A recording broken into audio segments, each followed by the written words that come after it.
नमस्कार दोस्तों। आज के इस वीडियो में आपका स्वागत है। आज हम जिस विषय पर बात करने जा रहे हैं वो विषय है कि अगर एक शिक्षा भी हमारे जीवन में उतर जाए तो हमारा जीवन सफल हो जाए। लेकिन वो एक शिक्षा कब हमारे जीवन में उतरेगी, वो एक शब्द कब हमारे अंदर उतर जाएगा, बस उसी के लिए सारा जीवन साधना करनी पड़ती है। कुर्बानी में कहा जाता है, किनका एक जिस जी बसावे ताकि महिमा गनी ना आया। एक किनका सत्य का जिसके अंदर बस जाए फिर उसकी उपमा कही नहीं जा सकती है। एक चित्त जय इक छिन ध्यायो काल फास के बीच ना आयो। एक चित्त और एक चिन्ह, ये समझने की जरूरत है। कब हमारा चित्त एक हो जाए और वो क्षण हमारी जिंदगी में आ जाए, फिर मृत्यु का भय नहीं सताएगा। मृत्यु रूपी काल हमें नहीं डसेगा।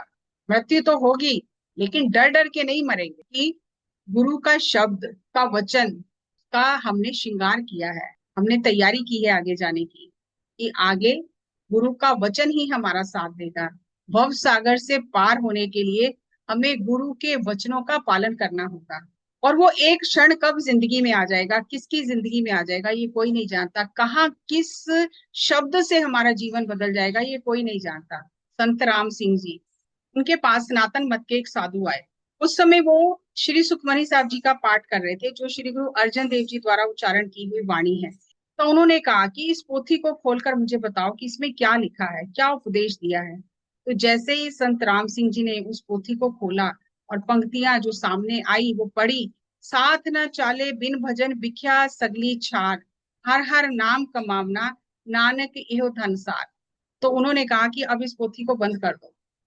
तो संत जो राम सिंह जी थे उन्होंने कहा अभी तो बहुत कुछ आगे पढ़ने वाला है, लिखा हुआ है। तो उन्होंने कहा और कुछ सुनने की जरूरत नहीं है, सारे ग्रंथों का वेदों का सार इस एक पंक्ति में आ गया, और कुछ जानने की जरूरत नहीं है।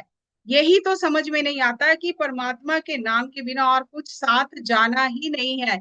जब कुछ साथ जाना ही नहीं है तो फिर हम परमात्मा के नाम का चिंतन करें, सब बेकार है उसके बिना। आज जो सूत्र मेरी जिंदगी में पकड़ में नहीं आ रहा था, आज पकड़ में आ गया। अब और कुछ जानने की मुझे जरूरत नहीं है। इसीलिए गुरबानी में कहा जाता है कि एक किनका भी अगर किसी के अंदर बस जाए, एक गुरु का शब्द भी पकड़ में आ जाए, तो जीवन पलट जाता है, फिर वैसा नहीं रहता है। लेकिन वो आएगा कब, क्षण कब आएगा, उसी के लिए सारा जीवन हम साधना करते हैं। वो अमृत क्षण कब आएगा ये कोई नहीं जानता, लेकिन साधना उसी के लिए चलती है।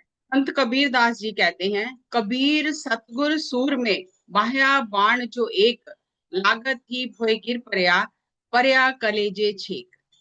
कि गुरु सूरमे ने एक ऐसा बाण, एक ऐसा तीर मारा कि लगते ही मैं भूमि पर गिर गया और मेरे हृदय में, कलेजे में एक छेद हो गया। सारा अज्ञान दूर हो गया, अब ज्ञान का प्रकाश हो गया उस एक तीर के लगने से। और साथ ही दूसरे श्लोक में कहते हैं कि साचा सतगुर क्या करे, जो सिखा मैं चूक, अंधे एक न ला गई, जो बांस बजाइए फूक।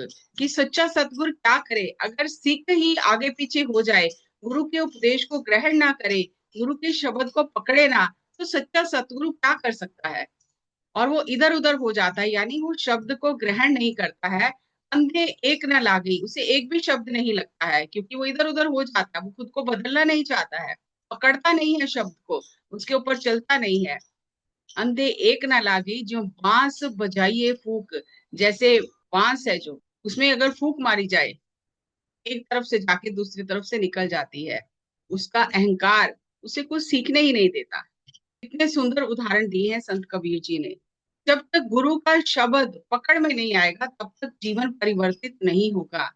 गुरु के शब्द का वाण जब हृदय को वेध देगा, तब अंदर प्रेम उत्पन्न होगा, तब गुरु का शब्द समझ में आएगा, और तब व्यक्ति उस पर चलेगा। उससे पहले सब ऊपर ऊपर से निकल जाता है। जैसे उन्होंने उदाहरण दिया कि बांस में अगर हम फूंक मारेंगे तो एक तरफ से फूंक मारेंगे, दूसरी तरफ से निकल जाएगी। तो जो व्यक्ति अपने मन की मर्जी करता है उसका हाल उस बांस जैसा ही है। वो गुरु के शब्द को पकड़ता नहीं है, और जिसे शब्द का रस आ गया फिर उसे सब चीजें फीकी लगती हैं, फिर दुनिया की कोई भी चीज उसे अच्छी नहीं लगती है।